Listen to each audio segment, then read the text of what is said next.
Oi, gente, bom dia! Olá, bom dia! Quinta-feira, 12 de novembro. Seguimos juntos, amigos. Veja os destaques que o TN1 traz. Insegurança no quartel da Polícia Militar. Um ladrão invadiu o local, ficou 20 minutos e furtou tablets e radiocomunicadores. Contágio por coronavírus em escolas da Grande Vitória. Em Cariacica, professores de colégio estadual foram afastados por suspeita de Covid-19. Tentativa de assassinato no terminal de Vila Velha.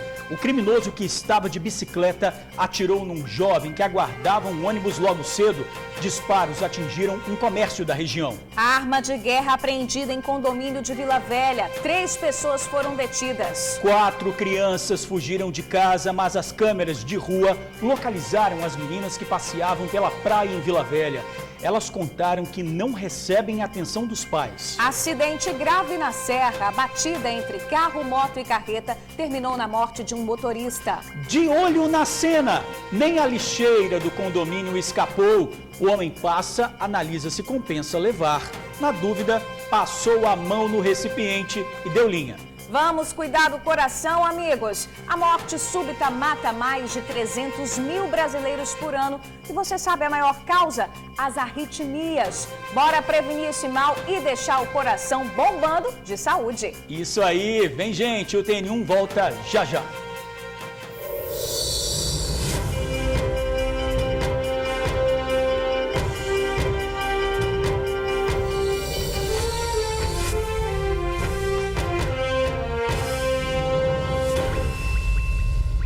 TN1 de volta, agora 11h44, e a gente começa falando de um ladrão que invadiu o quartel da Polícia Militar em Maruípe e furtou tablets e radiocomunicadores. O bandido percorreu salas e ficou mais de 20 minutos no hangar do Notaer. Inacreditável, né, gente? No dia do furto, no último sábado, um sargento estava de plantão. O criminoso teria agido no momento em que ele estava no alojamento da unidade. O furto aconteceu dentro do quartel do Comando Geral da Polícia Militar, que fica localizado em Maruípe, na capital. O helicóptero da PM estava parado na instalação do Notaer, que é o núcleo de transporte aéreo militar. Tudo aconteceu durante a madrugada do último sábado. Era por volta de 2h10 da manhã quando o ladrão entrou aqui no quartel e ficou perambulando por cerca de 20 minutos. Nesse tempo, ele levou rádios comunicadores, tablets, bases e fontes carregadoras e também um GPS. De acordo com a polícia, câmeras de videomonitoramento flagraram o ladrão dentro do quartel. A polícia fez buscas nas imediações e conseguiu recuperar um tablet. Ninguém foi preso. A perícia da Polícia Civil já fez levantamentos para identificar o criminoso, inclusive analisando as imagens do circuito de monitoramento. Os outros equipamentos ainda não foram recuperados. A população pode fazer denúncias através do 181. Olha, o assunto agora é a prisão de uma blogueira de 24 anos em Guarapari. Ela e outros 2 suspeitos foram pegos hoje de madrugada com armamento pesado. É, uma escopeta de guerra, gente. Assunto para Vanessa Calmon. Vamos saber os detalhes dessa história agora. Vanessa, bom dia para você. Bom dia, Bruna. Bom dia, Georgia, a todos que acompanham o TN1. Pois é, essa blogueira, gente, de 24 anos, ela está entre os detidos dessa ocorrência da Polícia Militar. Ela, nas redes sociais dela, ela tem mais de 10 mil seguidores, também tem patrocinadores e também participa de eventos. Mas o fato é que na madrugada de hoje, ela estava com outros 2 rapazes, um deles seria namorado dela, em um chalé dentro de um condomínio que fica no bairro Córrego 7, em Guarapari. Testemunhas acionaram a polícia porque disseram que viram os 3 ostentando armas dentro desse chalé e também usando drogas. A PM então foi até o local conferir e logo que chegou no local já avistou um dos rapazes com uma arma. Esse rapaz, quando viu a polícia, tentou fugir, inclusive jogou a arma, mas a polícia conseguiu prender esse rapaz e também apreendeu a arma. Quando os 3 perceberam que eles estavam de fato cercados pela polícia militar, que não iam conseguir sair dali, eles indicaram então para a polícia aonde estava essa arma calibre 12. A polícia então encontrou a arma dentro de um armário, essa arma estava escondida. E a própria polícia se assustou, viu, gente? Um armamento pesado, de fabricação turca, geralmente utilizado inclusive para caça e que estava ali na mão daqueles jovens. A polícia apreendeu essa arma, inclusive disse que foi a primeira primeira vez que essa arma foi apreendida aqui no Espírito Santo. Os 3 detidos foram levados para o DPJ de Vila Velha. Bom, Lauandro Carlos Fernandes dos Santos, de 24 anos, o namorado da blogueira, e Gilvan Matiel Franco de Jesus, de 22, foram autuados sim pelo delegado por porte ilegal de arma de fogo e também por posse de drogas para consumo e foram encaminhados ao presídio. Já a blogueira de 24 anos, ela foi ouvida pelo delegado, mas foi liberada. Esses 3 jovens seriam da Serra e a polícia acredita que eles estavam ali naquele chalé de um familiar para esconder as armas e também essa droga que eles estavam usando, viu? Que história, né, gente? Volto com vocês aí no estúdio. Bruna e George. Tá certo, Vanessa. Obrigada aí pelas informações. A gente fica imaginando que perigo essa arma tão poderosa nas mãos erradas, né? Isso aí. Olha só, a gente segue falando das notícias policiais. A gente fala de uma tentativa de assassinato logo cedo no terminal de Vila Velha. Vários tiros foram disparados. O alvo era um jovem que aguardava para embarcar num coletivo. Foram muitos tiros disparados dentro e fora do terminal. Era por volta de 5h15 da madrugada. Os tiros tinham como alvo um jovem que aguardava o ônibus. Tão logo o rival localizou a vítima dentro do terminal, passou a persegui-la. O assassino estava sozinho e de bicicleta e usava uma arma de fabricação caseira. Os tiros disparados por ele acertaram essa porta de vidro que fica num comércio do outro lado do terminal. De acordo com testemunhas que não quiseram se identificar, quando o alvo viu que seria atingido pelo inimigo, pelo atirador, correu. Veio lá de dentro do terminal e saiu correndo aqui pela Avenida Luciano das Neves, na contramão, digamos assim. O atirador, lá de dentro mesmo do terminal, atirou contra o alvo que passava por aqui. E depois ele saiu do terminal e continuou atirando de novo aqui na Avenida Luciano das Neves. Logo depois disso, o atirador, ainda de bicicleta e com a arma em punho, foi naquela direção ali, ó. E lá no sinal começou a efetuar outros disparos. Foi lá que nós encontramos essas 2 cápsulas de pistola. Pois bem, o resultado final, o alvo foi embora intacto, não foi atingido e o inimigo também fugiu sem ser localizado. Os moradores ao redor ouviram os disparos, mas ninguém fala. O jovem que seria o alvo já foi identificado. É que na fuga ele deixou cair uma carteira com documentos. Ela foi encontrada por uma pessoa que chegava até o local e entregaram aos seguranças, que levaram o documento até a Delegacia Regional de Vila Velha.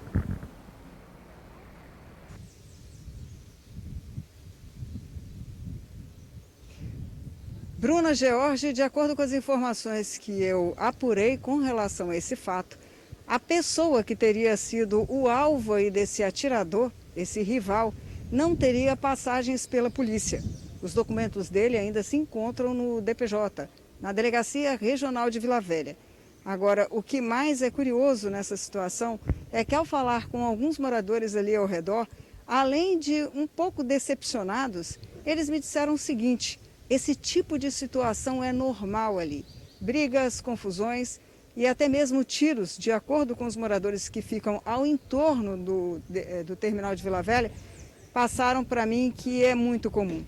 Por medo e até mesmo por descrédito de algumas atitudes, eles preferiram não gravar a entrevista, mas fora das câmeras comentaram que essa situação é muito comum. E você viu ali que uma das portas de vidro de uma loja acabaram estourando aí com um dos disparos. E esse homem, esse rapaz que teria entrado no terminal de bicicleta utilizando uma submetralhadora caseira, de acordo com algumas testemunhas, ainda saiu pelas ruas do bairro atirando a esmo.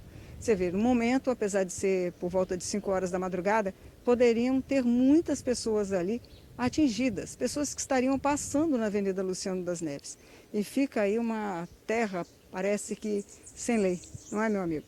Pois bem, eu também estive hoje lá no bairro 1º de Maio, Santa Rita, para falar de uma situação que aconteceu também logo cedo, por volta de 4 horas da madrugada, quando uma perseguição a uma pessoa numa moto, ou como diz a Polícia Militar, a 2 pessoas numa moto, acabou em um acidente e uma pessoa baleada. Você vê agora mais explicadinho na matéria que eu fiz logo cedo. Foi no retorno para casa que a Polícia Militar tentou abordar o jovem de 19 anos de idade. Era por volta de 4 horas da manhã. O jovem não teria acatado a ordem porque não teria carteira de motorista e a moto era do irmão. E aí ele saiu em alta velocidade. E ao voltar, né, ele passou pelo Garrido, voltando, e se deparou com os polícias, né, tentou avançar pelo fato de não ter a carteira e a moto ser do irmão. Mas os planos do jovem de fugir não deram certo. E ele acabou sofrendo um acidente após ser atingido por um disparo que acertou o capacete. Após chegar a essa ponte, ele foi tentar passar, foi onde que ele tomou, né, o primeiro tiro, que é onde aconteceu aquele todo acidente ali, que foi a ponte arrancada. De acordo com o morador que não quis gravar a entrevista, os tiros, como nós já falamos, vieram de longe, lá do bairro de Vila Garrido. Mas quando chegou aqui nessa reta, exatamente o local que Nicolas vinha para poder chegar em casa, ele acabou levando um tiro que acertou o capacete dele. Sem controle da moto, Nicolas bateu e derrubou o corrimão de madeira aqui da ponte e acabou caindo ali dentro do valão desacordado. O tiro acertou a base do capacete bem perto da nuca. O projetil ficou alojada nele. Os socorristas do SAMU prestaram atendimento à vítima no local e ela foi encaminhada ao Hospital de Urgência e Emergência em Vitória. Os moradores ficaram indignados com o que aconteceu. O jovem não teria passagens pela polícia e teria agido assim para não perder a moto do irmão. Então o que o senhor me explicou é que ele ficou com medo da abordagem da polícia porque ele não tem carteira? Sim, por causa da carteira e porque a moto também é de um irmão, né? É o que acontece aqui, quem não tem carteira tem medo mesmo. Para não perder uma moto na mais daquela ali, quem tem condição de comprar uma moto daquela. No hospital, uma tia acompanha o jovem. Ela informou que o rapaz está sob escolta policial e que a família ainda não tem notícias de como está o quadro atual de saúde dele. A família está indignada, pois a justificativa da polícia para agir assim seria de que o jovem estava armado e teria atirado contra os policiais, que então revidaram. Meu sobrinho nunca teve arma, nunca andou armado, ele não se mistura esse pessoal não, gente, pelo amor de Deus. Houve excesso?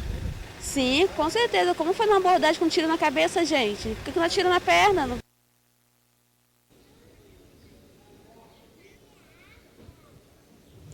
Pois é, como vocês viram aí agora na matéria, durante toda a abordagem lá no local, os familiares e também os moradores disseram que a vítima estava sozinha na moto.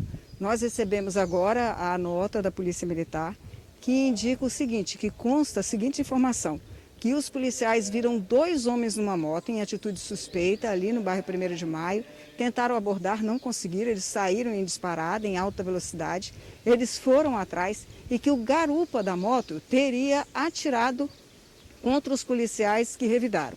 Eles foram atirando por algumas ruas até que chegou aquele ponto que nós mostramos, onde o acidente aconteceu. Os policiais também relataram que fizeram uma revista na vítima e nada de ilegal, de ilícito foi encontrado, mas que o condutor da moto teria conseguido fugir apesar desse acidente. Disseram ainda que um pouco mais tarde, depois que eles atenderam a socorrência, que a vítima foi socorrida, o CIODES recebeu uma ligação informando que uma pessoa teria encontrado no bairro Alecrim uma arma que teria sido dispensada pelo garupa da moto. Seria uma garrucha calibre 38 que ainda tinha 2 munições intactas. Então, essa é a versão da Polícia Militar com relação ao que aconteceu hoje de manhã lá no bairro Santa Rita.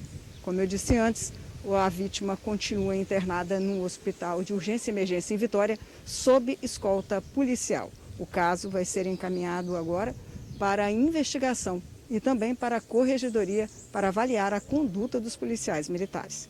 George e Bruna, é com vocês. Valeu, Suzy, muito obrigado aí pelas informações. E olha, pessoal, 4 crianças fugiram de casa e foram encontradas com a ajuda das câmeras de segurança da Prefeitura de Vila Velha. As imagens mostram as meninas com idades entre 9 e 11 anos passeando pela praia de Itaparica. Em determinado momento, um carro preto para próximo a elas e o motorista entrega uma garrafa de água. Depois de caminhar por quase 5 quilômetros, as crianças chegaram em um ponto deserto e considerado bastante perigoso na região. E é nesse local que os agentes da Guarda Municipal fazem a abordagem. Elas confessaram que são moradoras da Grande Terra Vermelha e fugiram de casa alegando que não tinham a atenção dos pais. O Conselho Tutelar foi acionado e as crianças reintegradas à família. O caso está sendo investigado e, a partir de agora, as 4 meninas receberão atendimento psicológico do Conselho Tutelar e do Serviço Social do município. Agora a gente fala da pandemia do coronavírus aqui no Espírito Santo. Nas últimas 24 horas, o estado registrou 1.029 novos casos da doença. 16 pessoas perderam a vida. De ontem para hoje, 1.057 pessoas foram consideradas curadas. Já são 165.688 casos da doença aqui no Espírito Santo. 152.870 pessoas estão recuperadas. Nós chegamos aí a quase 4.000 mortos pela Covid-19. A gente está vendo aí, né, Bruna, muitos médicos fazendo apelos nas redes sociais para voltarem a atenção para os cuidados. E os professores com suspeita de Covid-19 estão afastados de uma escola estadual do bairro Itanguá, em Cariacica. É isso mesmo, a Secretaria de Educação ainda vai decidir se as aulas serão suspensas. Poucos alunos têm ido ao colégio. Tem sala com apenas 2 estudantes. Apenas 3 alunos foram hoje pela manhã à escola Joaquim Barbosa Quitiba, que fica no bairro Itanguá, em Cariacica. Carlos Eduardo está no 9º ano e foi um deles. Quantos alunos estão dentro da sala?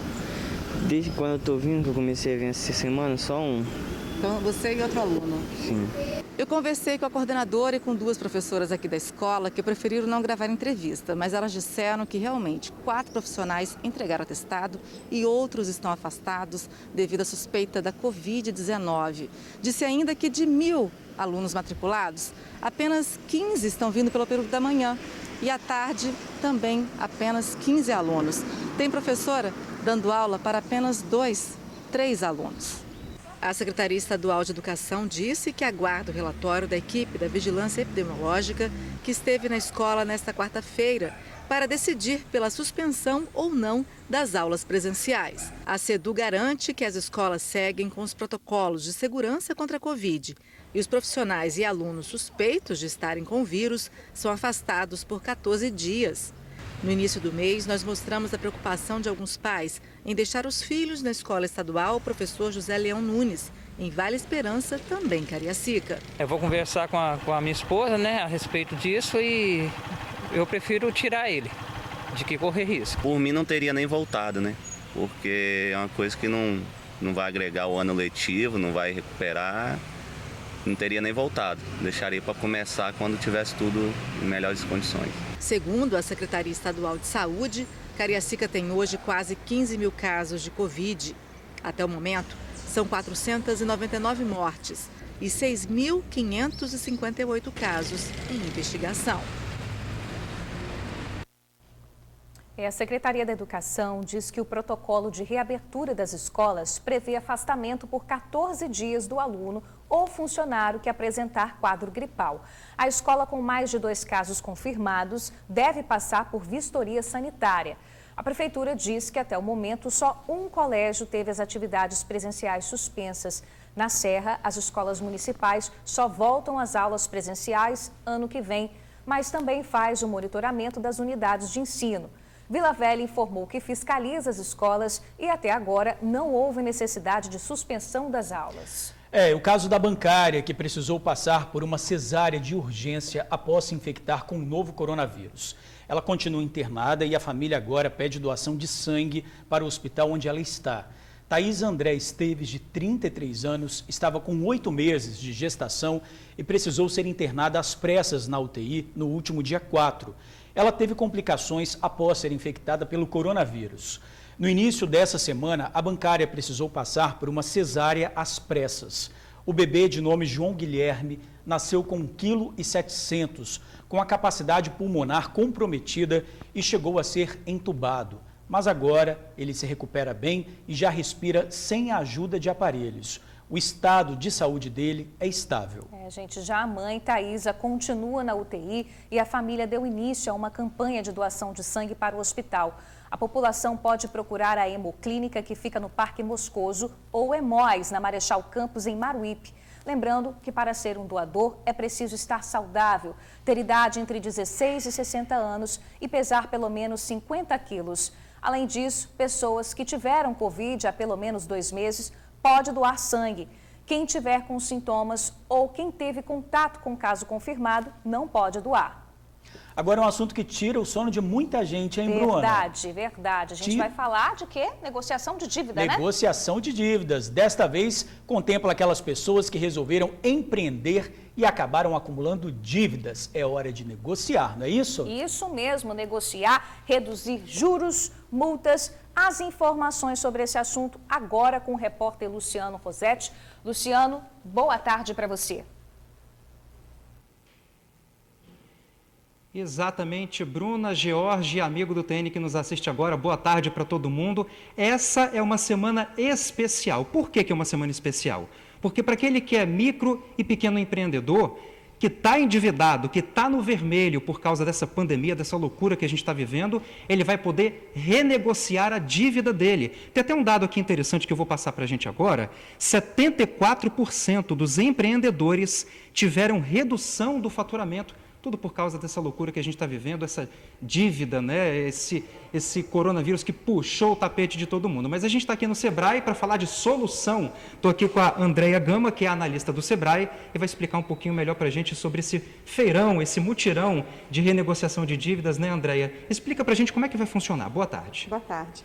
O mutirão de renegociação de dívidas, ele acontece totalmente online, gratuito, né? Você acessa a nossa plataforma, que está disponível lá no portal do Sebrae, es.sebrae.com.br, você se inscreve, já acessa a plataforma, ela é totalmente lúdica, você acessa, tem todos os, é como se fosse um pavilhão, uma feira, você acessa os estandes, a gente está oferecendo serviço de atendimento jurídico gratuito, que é uma parceria com o Sind Advogados e a OAB, né? Então tem advogados da área civil, criminal, recuperação judicial, família, direito do consumidor, então vai estar disponível para você lá, você acessa esse serviço, e aí tem um mutirão de renegociação de dívidas com os bancos Santander, Caixa Econômica, Banestes e Cicobi. Além disso, tem o atendimento do Sebrae, para quem quer montar negócio, para quem quer ampliar suas vendas, quer corrigir suas finanças, né, empresariais, tem todo um apoio, além de palestras também. E o interessante que você acabou de comentar, né, Andréia, que é um portal bem autoexplicativo, bem didático. A pessoa entra e já consegue se direcionar para a área que ela precisa, não é isso? Isso, você se inscreve e acessa o evento, ele está funcionando de 9 às 17, então está funcionando agora, você não precisa receber um e-mail, nada, você já acessa e visita os estandes, visita o auditório, assiste aos vídeos, assiste às palestras. Nós estamos com palestras do Sebrae sobre renegociação de dívidas, estratégia de renegociação de dívidas, então é interessante que você assista essa palestra e vá preparado para negociar com o banco, né? A gente tem palestras sobre orientação ao acesso a crédito, empreendedorismo feminino e sobre as novas competências do futuro, que a gente tem que estar preparado, né, para estar bem aí e estar acessível para o mercado. E mais uma duvidazinha que eu tenho aqui, que tipo de documentação é necessária para a pessoa ter acesso, para poder renegociar? Você vai estar em casa ou no seu emprego, né, na sua casa, no seu trabalho, então é muito fácil você pegar os seus documentos.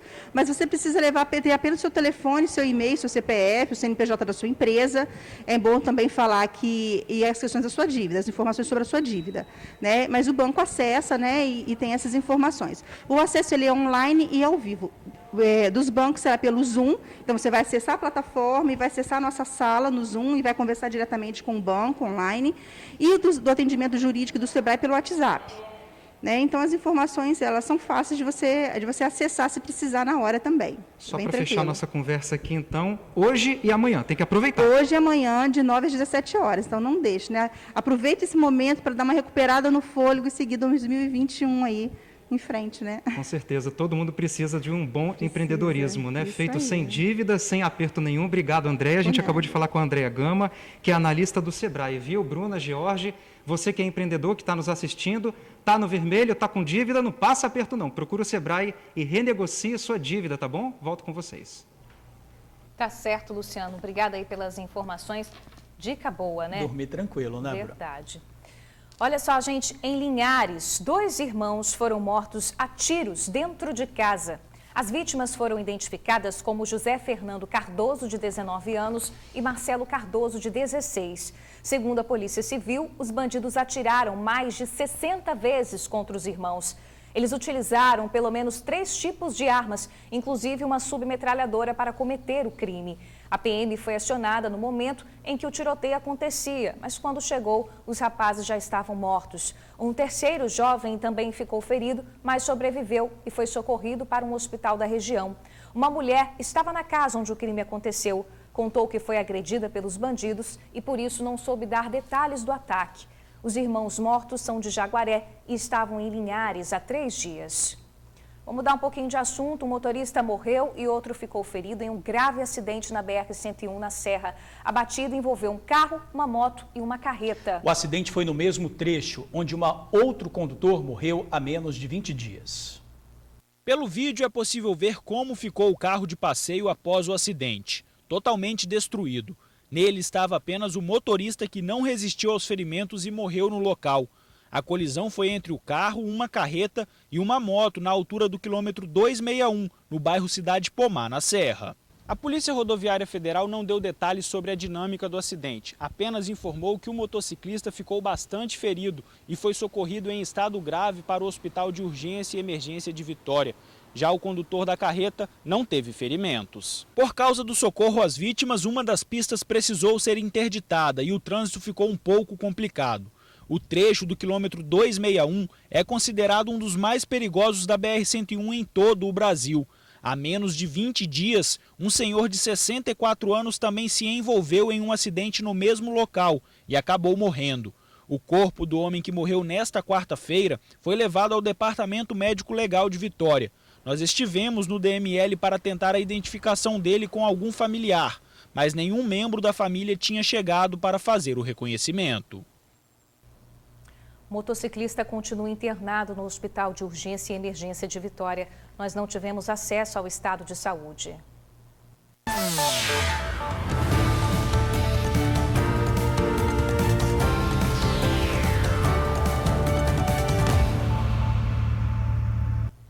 Tá chegando, faltam 3 dias para as eleições municipais e se você ainda tem alguma dúvida, o TRE tem 2 canais de comunicação para ajudar. Pode ser por telefone ou pela internet. Os idosos terão prioridade na hora da votação esse ano. Tá chegando a hora de votar, mas se você ainda tem alguma dúvida, é bom ficar ligado. Para isso, os canais de comunicação estão aí. Um deles é o Disque Eleições. Nós temos para tirar dúvidas dos eleitores, o Disque Eleições, que é um serviço que o TRE disponibiliza no sábado e domingo da eleição. Então, os eleitores que tiverem dúvidas sobre número do título, local de votação, justificativa eleitoral, eles podem entrar em contato por meio do Disque Eleições. Mas se você não está afim de bater esse fio, que tal teclar? O Tribunal Regional Eleitoral aqui do estado criou uma assistente virtual, é a Bel. É só digitar a sua dúvida que ela responde. Por meio desse canal, o eleitor consegue conversar com essa assistente virtual e também tirar as dúvidas que ele tem sobre a votação. A Bel, inclusive, ela mostra, por mapa, a localização daquele local de votação. Esse ano, por conta da Covid-19, para evitar aglomeração, não vai ter telão em frente ao prédio do Tribunal Regional Eleitoral, onde as pessoas costumavam acompanhar a apuração dos votos. Para você ficar ciente, ligado no que está acontecendo, pode baixar 2 aplicativos, o Boletim na Mão e também o Resultados. Os 2 apps foram produzidos pela Justiça Eleitoral Brasileira. Os idosos que estão no grupo de risco da Covid-19 também têm atenção especial. Vão contar com um horário preferencial. Não é exclusivo aos idosos, é preferencial. Então, as pessoas que estão fora desse grupo, mas que comparecerem dentro desse horário, elas precisam estar cientes que elas precisam aguardar a hora delas na fila. Então, todos os idosos, todas as pessoas maiores de 60 anos que forem chegando, vão passar na frente. E isso pode aumentar um pouco mais o tempo de espera ali para poder fazer o voto. Pois é, gente. Então, reforçando, o horário preferencial para a votação de idosos é de 7 às 10 da manhã. O número do Disque Eleições, anota aí, é o 0800 940 0808. 0800 940 0808. Na internet, acesse o site bel.tre-es.jus.br e não se esqueça de levar sua caneta na hora da votação no domingo. Olha, agora a gente vai ver uma imagem que é difícil de acreditar e aconteceu ali em Jardim Camburi. Vamos ver essa imagem? Roda aí, por favor. A gente vê esse rapaz aí, né, de mochila, olhando essa lixeira, ele abre a lixeira, vê se tem algum lixo, não sei o que ele estava procurando ali dentro do lixo, mas daqui a pouquinho você vai ver esse desfecho aí dessa lixeira, que essa lixeira ela está na frente da Praça Nilza Mendes, ali em Jardim Camboriú, um local bastante movimentado.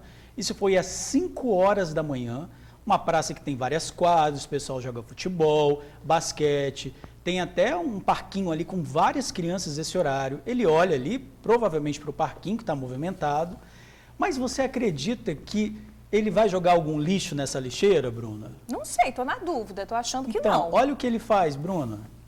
Foi embora com a lixeira. Ele leva a lixeira embora. Hoje cedo eu liguei para a jovem que trabalha numa loja ali da frente e ela falou que não é a primeira vez que as pessoas passam ali e levam lixeira que tem ali na frente. Meu Deus! Então, uma ação que as pessoas ali, os lojistas, né, que ali na frente dessa praça, existem várias lojas, né, eles estão cansados. E tem pessoas que passam ali que levam até lâmpadas. A gente já fez reportagem aqui. Eu já fiz, inclusive. Exatamente, que levam lâmpadas ali em Jardim Camboriú. Agora, a lixeira foi novidade para mim, viu? Então. Lâmpada, cadeado, a gente já fez, roubos, furtos desse tipo. Agora, a lixeira, vou te contar. Então a gente pede aí que as pessoas, né, ou façam uma denúncia, ou para que vai levar a lixeira para casa. Pois é, e o pior é quem compra, né?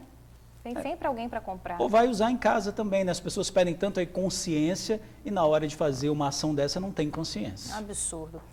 Gente, hoje é o Dia Nacional de Prevenção à Arritmia Cardíaca, doença que pode causar morte súbita. Só no Espírito Santo foram pelo menos 6.400 mortes, de acordo com a Sociedade Brasileira de Arritmia Cardíaca. Por isso, a importância da prevenção.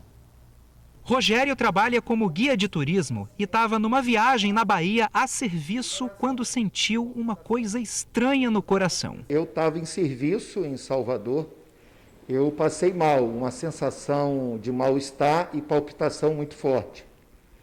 Por problemas de nascença que eu tenho de coração, eu procurei o ponto-socorro e o médico pediu para me procurar um cardiologista. Isso aconteceu 4 anos atrás e ele ficou assustado porque o coração começou a sair do ritmo com uma certa frequência. Eu estava calmo assim, sentado, deitado, né? E de repente ele acelerava, do nada. Ou seja, eu estava em 110 volts, de repente ele vinha para 220, aquela aceleração. Aí depois voltava. Era questão de segundos. Pois é, parece que não, mas a arritmia cardíaca é um problema que é mais comum do que se imagina. Segundo a Sociedade Brasileira de Arritmia Cardíaca, a morte súbita mata 320 mil brasileiros todo ano. Aqui no Espírito Santo são pelo menos 6.400 mortes. Para entender direitinho como acontece, é legal comparar o coração a uma casa de 2 andares, cada um com 2 cômodos. Para entender melhor isso, o cardiologista nos explica essa comparação. Nosso coração é dividido em quatro cavidades, átrios e ventrículos, uma casa de 2 andares. A energia elétrica chegaria, o estímulo do coração, nessa região aqui que a gente chama de nó sinusal. É como se fosse aquela caixa disjuntora que a gente tem em casa. E existe a distribuição de energia para cada cômodo, como acontece numa casa através daqueles conduítes amarelos, não é isso? A comunicação dos andar superior com o andar inferior seria feita num tubo só. Então, aí chegariam os pontos de energia. Então, o ritmo do coração normal, ele se faz nesse sentido. Parte dessa caixa disjuntora, que a gente chama de nó sinusal, e é conduzido por, a gente chama de nó atrioventricular e distribuído para o coração. Qualquer distúrbio desse ritmo, seja na formação, na chegada da energia aqui, ou na condução da energia para os cômodos, vai gerar arritmia cardíaca. Então, a arritmia pode ser o coração disparar ou o coração bater devagar. Quando ele bate rápido, a gente chama de taquiarritmias ou taquicardias. Quando ele bate devagar, a gente chama de bradicardia ou bradiarritmias. A arritmia é a única doença do coração que tem cura total. Só depende dos nossos hábitos de vida, né? Você sabe, comida saudável, dormir bem, não fumar, não exagerar na bebida e se estressar menos. Tudo isso faz muita diferença. A mudança de hábito é fundamental. Se a gente tirar aquele grupo de pessoas que já nascem com a predisposição genética, a gente vai chegar no grande grupo, que são os indivíduos que vão ter por algum outro fator. Então, se o indivíduo tem hipertensão, se ele trata a hipertensão, se ele é obeso, ele evita ser obeso, se ele é sedentário, se ele faz atividade física, se ele tem um limite na sua ingesta de álcool, Se ele tem uma apneia do sono, ele trata, todos esses fatores são preventivos. Então, ele tirando esses fatores da sua rotina diária, certamente ele vai ter uma menor chance de ter arritmia cardíaca. Hoje, o Rogério está 100%. Fez um tratamento que deu ao coração dele um novo ritmo. Na verdade, o ritmo certo. Hoje normal. Vocês viram que eu estou vendo de bicicleta, eu saio daqui, vou até na Praia Secreta e volto, dá uns 16 quilômetros ida e volta, faço meus exercícios normalmente, mas sempre com cautela, sempre assim que você está vendo, de máscara, álcool gel na bolsa, tudo direitinho. Coração batendo, forte, só não tem dona ainda, viu? Hashtag um amor pro Rogério. Muito bom, muito bom. Não. Aí, ó, fica aí a campanha, ó. Deu o recado dele, vendeu o peixe dele, viu? Isso aí, o coração tá bem, só falta um amor para fazer chacoalhar o coração dele. É isso aí, né? na saúde e na doença. Isso aí. Gente, para mais informações, acesse o site da Sociedade Brasileira de Arritmia Cardíaca, é sobrac.org. Gente, vamos para o rápido intervalo, agora 12h18, e no retorno nós vamos falar sobre a insegurança em Itapuã, Vila Velha. E negado o pedido de liberdade para Esperidião Frasson, ex-sogro da médica Milena Gotardi, assassinada em Vitória. A gente já volta. Pessoal, olha só que fato curioso. Uma arma foi encontrada no banco de uma praça super movimentada. A cena foi registrada no bairro Jardim da Penha, aqui em Vitória. Foi hoje de manhã. A arma é uma pistola .40 e estava no banco da praça, bem em frente a um mercadinho. Um trabalhador que passava pelo local viu a arma e logo acionou uma viatura da PM. A pistola foi recolhida e, de acordo com as primeiras informações, estaria registrada em nome de um policial civil. Será que foi um descuido ou ela foi abandonada ali no local de propósito, hein? Foi roubado, né? Não se sabe. O caso será investigado. Agora a gente fala do julgamento do empresário Luiz Cláudio Ferreira Sardenberg, que entra hoje no terceiro dia. Ontem, todas as 7 testemunhas de defesa foram ouvidas, entre elas a esposa e a mãe do réu. O julgamento terminou às 10 da noite e foi retomado hoje pela manhã. Luiz Cláudio Ferreira Sardenberg é acusado de matar a ex-namorada, a jovem Gabriela Sherman, em 1996. O caso tramita na Justiça há 24 anos. O júri popular foi iniciado nesta terça, depois de ser adiado por 9 vezes. Gabriela caiu do 12º andar de um hotel na Mata da Praia. Luiz Cláudio é acusado de homicídio no caso, mas a defesa alega que Gabriela teria se suicidado. O júri popular está acontecendo no Fórum Criminal de Vitória, na Cidade Alta. Um bandido cara de pau tomou o celular da vítima andando de bicicleta, Bruna. Cara de pau mesmo, gente. Esse crime aconteceu em plena luz do dia em Itapuã, Vila Velha. E por lá, os moradores estão reclamando da insegurança. Não existe mais hora e nem lugar para os criminosos agirem.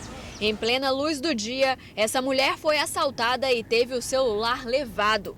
O homem, que passa de bicicleta, rapidamente puxa o aparelho da vítima, que até tenta reagir, mas sem sucesso. O crime aconteceu em Itapuã, Vila Velha, e por aqui tá difícil ter um minuto de paz. Roubaram 2 bicicletas, foi assaltada ali com arma ali durante o dia, 8h30 da manhã aqui na farmácia. Entrou de capuz e roubou, e saiu sem ninguém nem perceber. Entendeu? Nós precisamos ir para a rua, precisamos ter mais polícia no bairro. A farmácia que o Vitor trabalha foi assaltada recentemente. Era por volta das 8 horas da manhã, quando os bandidos entraram e renderam os funcionários. Eles acabam chegando, se infiltrando no meio dos clientes e a gente acaba sendo ou furtado, né, como já ocorreu várias vezes, ou sendo assaltado de fato, como ocorreu com o rapaz, né? Além dos assaltos, outra grande reclamação aqui no bairro são os números de arrombamento e de moradores de rua. Já imaginou chegar para trabalhar e ver a loja toda revirada? Pois é, Alexandre já se deparou com essa cena algumas vezes. Para ele, a insegurança tomou conta da região. Tem muita insegurança pela questão de moradores de rua. Com essa crise da pandemia, a gente vê que aumentou muito a pessoas em situações de rua. Dona Marilene mora no bairro há 20 anos e diz que a situação tá difícil. Para sair de casa tem que deixar bolsa, celular e todos os pertences de valor guardados, porque senão... Se você sair de bolsa é assaltado, ainda mais pessoa idosa, que se sair pessoa idosa, então é aí que eles pegam mesmo. É demais, hein? Olha, a Polícia Militar informou que faz o patrulhamento ostensivo na região 24 horas por dia. Ressaltou que o comando da companhia responsável pela segurança tem se reunido com a comunidade e que um grupo de WhatsApp com policiais, moradores e comerciantes foi criado, abrindo mais um canal de comunicação. Olha, a Justiça negou o pedido de habeas corpus de Esperidião Frasson, ex-sogro da médica Milena Gotardi, assassinada em 2017. Esperidião, de 71 anos, é um dos acusados de envolvimento na morte de Milena. De acordo com o Tribunal de Justiça do Espírito Santo, a defesa pediu que a prisão preventiva fosse substituída pela domiciliar, alegando que Esperidião pertence ao grupo de risco para a contaminação da Covid-19. No entanto, o desembargador, relator do processo, entendeu que os requisitos para a liberdade provisória não estavam presentes. Destacou ainda que o risco que o acusado corre em razão da pandemia é o mesmo em relação aos outros detentos. Milena Gotardi tinha 38 anos quando foi morta com um tiro na cabeça no estacionamento do CAM, em Vitória, onde trabalhava. Para o Ministério Público, o ex-marido dela, Hilário Frasson, foi o mandante do crime, junto com o pai dele, Esperidião Frasson. Ô Bruna, vamos às manchetes do jornal A Tribuna de hoje. Olha só, grávida na UTI tem parto de emergência. Em estado grave devido à Covid, bancária de 33 anos ganhou o bebê em um hospital da Praia da Costa na última segunda-feira. Pois é, muito triste esse caso, né? Vamos torcer para que tudo dê certo para ela. Eu trago aqui outro destaque sobre as eleições. A Polícia Militar pode retirar quem estiver sem máscara na hora de votar, viu? Para manter a ordem durante a votação no domingo, estarão nas ruas mais de 5.000 policiais militares, mais de 300 policiais civis e mais de 100 bombeiros. Vejam esses e outros destaques no Jornal A Tribuna de hoje. Quinta-feira, 12 de novembro. Justiça tira dúvidas dos eleitores sobre a votação. Em esportes, erro e castigo na estreia de Ceni. Bandidos roubam rádios e GPS no quartel da PM. 10 são demitidos por justa causa todo mês por preconceito contra negros e gays. Criatividade em pedidos de namoro e casamento na pandemia. E ainda destaque no Jornal A Tribuna. No caderno AT2, férias animadas nos cinemas. Grávida com coronavírus tem parto de urgência. E no caderno sobre rodas, conforto e agilidade a bordo da nova estrada.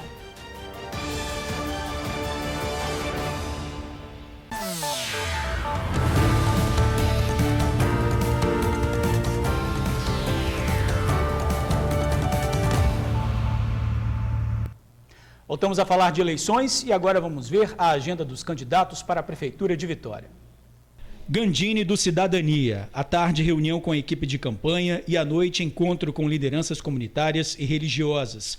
Sérgio Sá, do PSB. Caminhada em Anguetá e Estrelinha. Entrevista para a emissora de TV. Bandeiraço em Santo Antônio e reunião com apoiadores em Anguetá. Pasolini, do Republicanos. Bandeiraço no Hotel Canto do Sol. João Coser, do PT. Reunião com coordenação de campanha e entrevista para a emissora de TV. Neuzinha, do PSDB, gravação de TV e sessão ordinária. Ralfer Luide, do PL. À tarde, Itararé e Centro. E à noite, reunião com a equipe de campanha. Rafael Furtado, do PSTU. À tarde, gravação de vídeos e à noite, entrevista para a emissora de TV. Coronel Newton, do Novo. À tarde e à noite, entrevista para a TV. Nami Schecker, do PCdoB, reunião de campanha, entrevista para a emissora de TV e à noite, feira na Praça do Papa. Capitão Assunção, do Patriota, à tarde, reuniões e entrevista para a emissora de TV.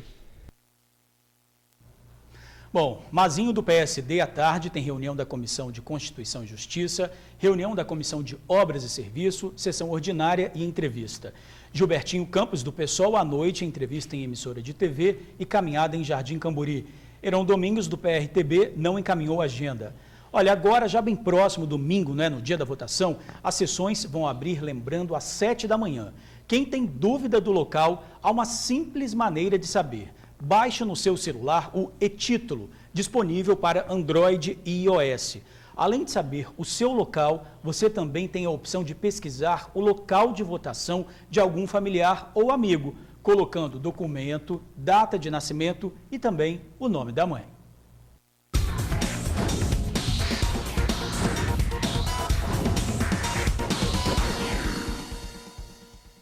Bora falar de esportes agora, graças a Deus hoje o assunto não é futebol, né? Que bom, né? Porque o seu Flamengo já se viu. Vamos falar do assunto que é para falar, viu? Atletas já estão se preparando para o primeiro torneio Tribuna de Beach Tênis, que é o tênis de praia, modalidade que vem ganhando cada vez mais adeptos. Pois é, a competição acontece junto à 9ª edição do Tribuna Open. Mais de 300 atletas já se inscreveram. Não é vôlei nem frescobol, é o beach tênis, ou seja, a quadra é a areia da praia. Esporte que João, de 65 anos, pratica desde 2012. O beach tênis é um esporte muito legal, assim, né? Muito bacana, porque ele propicia esse contato com praia, sol, vento. E isso é muito bacana. A gente, quando pratica um esporte, a exaustão dá um mergulho. Além de atleta, Victor é professor de beach tênis. Os treinos são realizados na praia de Camburi, em Vitória. Além dos benefícios do esporte à saúde, ele percebeu uma procura maior de alunos nessa época do ano, devido à pandemia. Esse aumento de procura de esportes ao ar livre, né, tem um crescimento enorme de pessoas procurando o beach tênis, que é um esporte que já vem crescendo, já nos últimos anos, tem mais de 10 anos no Brasil. A modalidade tem crescido no Espírito Santo e no Brasil. O paulista Rafael Agulha é um exemplo. Ele está entre os melhores atletas do mundo em beach tênis. Atualmente sou o número 33 do mundo, já cheguei a 18 do mundo. Fui o primeiro brasileiro na história do esporte a vencer o número 1 do mundo também, em 2013. O pessoal está dando também preferência a realizar atividades ao ar livre. Então é um esporte super agregador. E muitos atletas que estão treinando hoje vão participar do primeiro Tribuna Beach Tênis Arena Enseada e também do 9º Tribuna Open Enseada Tênis, que acontece no final de novembro e início de dezembro na Enseada Tênis, na Praia do Suar, em Vitória. Vou participar do Tribuna Open. Eu tinha participado já em outras edições no tênis, mas é a primeira vez, a primeira edição do Beach Tênis, sair lá com certeza. A expectativa é sempre ganhar, né? Na minha categoria. A minha categoria é 50+, e dupla mista A. Mais de 300 atletas já se inscreveram para os torneios que acontecem no último fim de semana de novembro e nos 2 fins de semana do início de dezembro. Segundo a organização, todas as medidas de segurança contra a Covid-19 serão providenciadas. A gente já está com as inscrições do tênis encerradas, já estamos com mais de 100 inscritos no torneio de tênis. No beach tênis as inscrições ainda estão abertas, mas estão terminando, estão poucas vagas ainda no beach tênis e já temos aproximadamente 200 atletas. Então quem quiser fazer inscrição, acesse o link através do site do Tribuna Online. E nós vamos fazer um grande torneio, se Deus quiser vai ser muito sucesso. Mantendo todos os cuidados de aglomeração, uso de máscara, tudo que a gente puder, todas as medidas para preservar a saúde. Afinal de contas, esporte é saúde, a gente tem que preservar a saúde. Saúde em primeiro lugar, né? Com certeza. Olha, o primeiro torneio Tribuna Beach Tênis acontece entre os dias 4 e 6 de dezembro na Arena Enseada. A 9ª edição do Tribuna Open acontece entre os dias 27 de novembro e 13 de dezembro na Enseada Tênis, na Praia do Suar. É isso mesmo, as inscrições podem ser feitas pelo site tribunaonline.com.br. Vamos para o intervalo rapidinho e na volta você vai ver alerta de chuva e vento que pode chegar a 100 km por hora. Aguarde, a gente já volta. TN1 volta falando de alerta de tempestade e ventania que pode chegar a 100 km por hora. 10 cidades capixabas estão em risco. Outras regiões também podem ser atingidas pela chuva. O Instituto Nacional de Meteorologia, o INMET, chama atenção para os municípios de Apiacá, Bom Jesus do Norte, Divino de São Lourenço, Dores do Rio Preto, Guaçuí, tem mais, né? Pois é, Ibitirama, Mimoso do Sul, Presidente Kennedy, São José do Calçado e Alegre. O Incaper também tem aviso de chuva em outros municípios capixabas, mas com intensidade reduzida. Na Grande Vitória, o dia segue nublado e com calor. A temperatura máxima chega a 32 graus. Gente, mais de 32 mil bebês nasceram aqui no Espírito Santo durante a pandemia do coronavírus. Um momento de muita atenção para as mamães, papais de toda a família. Pois é, um momento muito diferente para quem descobriu a gravidez no fim do ano passado e início desse ano. Os cuidados que já eram grandes foram intensificados. Difícil visitar o sorridente Bento e não pegá-lo no colo. Mas quem chega na casa dele tem que seguir as normas da mamãe Aline. Pega um pouquinho, sente a criança no colo, mais afastado do rosto e sempre de máscara, e depois coloca ele no berço ou no carrinho e brinca com ele de longe. A Aline trabalha como auxiliar administrativo, mas a partir dos 4 meses de gravidez, começou a trabalhar em casa mesmo, devido à pandemia do coronavírus. Mesmo após a licença maternidade, ela deve continuar em home office. Já o papai do Bento, o Paulo, sai para trabalhar e chega em casa seguindo todo o ritual de limpeza. Chego em casa, já tiro o sapato, a calça, a roupa, já tomo um banho. A gente tem uma área aqui do lado de acesso, então já tomo um banho lá naquela área de acesso antes de entrar dentro de casa. Todo higienizado, tudo certinho. A Lara também nasceu em plena pandemia. A mamãe Larissa libera a visita de familiares e amigos, mas todos devem seguir a lista de recomendações. Não deixamos de lado o álcool em gel, nem sapato do lado de fora. Quem quisesse pegar ela, eu deixei super à vontade, mas assim, o álcool na mão, eu lavava a mão, colocava uma fraldinha, só para evitar mesmo. Pedia para quem viesse, que viesse direto de casa, né, sem vir do trabalho, de nenhum local maior aglomeração de pessoas, e foi super tranquilo, a gente não teve problema nenhum. Vidas novas em meio a mudanças e cuidados. Por isso, a forma de dar carinho deve ser cautelosa. A pediatra Josana Aredes orienta como se comportar neste momento com os filhos. É necessário sempre ter visita em casa? A pessoa que está vindo está ali o tempo todo passeando, então a gente tem que ter um pouco mais de cuidado. Então, num caso igual desse pai que chega do trabalho e vai ter o contato com o bebê, o ideal mesmo seria que ele fosse direto para o banho, que não beijasse nem o pezinho. Porque um bebê de 4 meses, ele ainda não vai encostar geralmente, né, a mãozinha no pé, mas ele acaba encostando o pezinho ali na mantinha que ele tá, ou a mãe encosta no pezinho e depois vai limpar alguma coisinha no rostinho do bebê, pega na mãozinha. É um bebê que coloca já muito a mão na boca, então é um risco maior de contaminação. E tudo que a gente pode evitar, minimizar, a gente faz. E aqueles pais que precisam sair de casa para o trabalho, contam com o apoio das vovós. Cláudia sai um pouco com a neta Beatriz e garante que não descuida. Lavar as mãos, né? Os amigos, não brincar tudo muito colado um com o outro, higienizar os brinquedos, né? Usar o álcool. Seja dentro ou fora de casa, nessa época de pandemia do coronavírus, é importante ter os cuidados com as crianças. E a pediatra orienta, na hora de ter contato com o adulto, é importante ficar alerta. Essa pessoa tem vida social, trabalha na área da saúde? Caso sim, é importante manter a distância. A pediatra também esclarece quanto aos sintomas da Covid-19 em bebês. Eles podem ser desde assintomáticos, sem nada de sintomas, até sintomas respiratórios leves, como coriza, uma tosse ou desconforto para respirar em casos mais graves. Também a gente está vendo com muita frequência sintomas de trato gastrointestinal, como por exemplo diarreia. Então, sempre no mínimo sinal que a criança tiver, febre também é um sinal muito importante. Então é muito importante contactar com o pediatra para a gente já ficar de olho e ver se de fato é ou não é um coronavírus.